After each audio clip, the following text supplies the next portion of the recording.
সচিবালয়ে আরেকজন প্রাক্তন সচিবকে, রিটায়ার্ড সচিবকে, বাকশালী সচিবকে নিয়োগ দেওয়া হয়েছে। বাকশালীদের প্রেতাত্মাকে বগল দাবা করে নিয়ে আপনারা কী সংস্কার করবেন? বিএনপি কখনো ক্ষমতায় যাওয়ার কথা বলে নাই, আজও বলে না, আমিও বলছি না। বিএনপি শুধু নির্বাচন চায়, ভোটের অধিকার চায়, কথা বলার অধিকার চায়। আমরা আদায় করেছি কথা বলার অধিকার।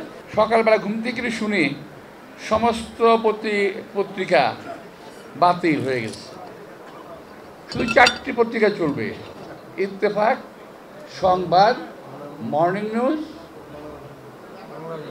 বাংলার বাণী, না অবজারভার, সরি, এই চলবে।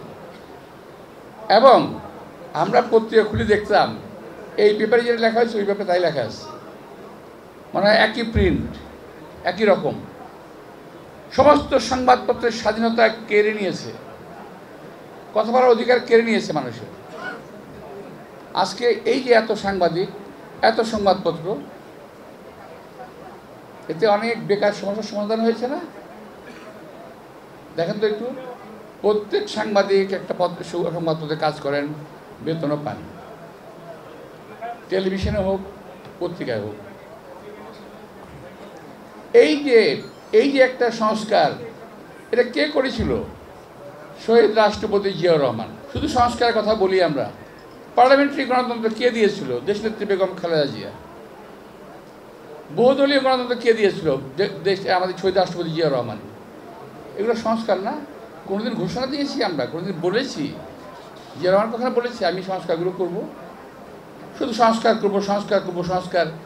এক ঢোল পিটাতেই আছে, কিন্তু আওয়াজও হচ্ছে, আস্তে আস্তে আওয়াজ স্থিমিত হয়ে যাচ্ছে। দেশের পরিস্থিতি আজকে কেমন? আমার সাংবাদিক ভাইরা ভালো আছেন, কথা বলতে পারেন।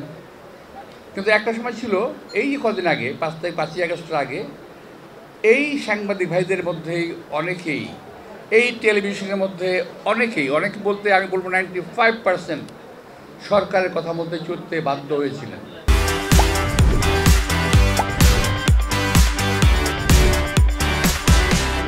আমি বারবার একটা কথা বলেছি, এই কথাটা আপনাদের অনেকেই বোধ হয় ভালো লাগে না, কিংবা আপনারা বলতে চান না।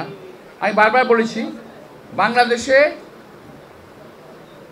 সংবাদপত্রের স্বাধীনতা আছে, বরাবর ছিল, এখনও আছে, কিন্তু সাংবাদিকদের কোনো স্বাধীনতা নাই। আমার কথাকে বুঝতে পেরেছেন?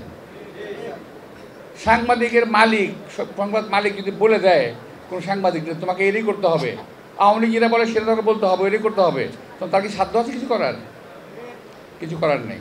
আমাদেরকে সেখানে নিয়ে যেতে হবে দেশটাকে, সংবাদপত্রের স্বাধীনতাকে, যে সাংবাদিকরা যেন তার আসল কথাটা জনগণের সামনে তুলে ধরতে পারে।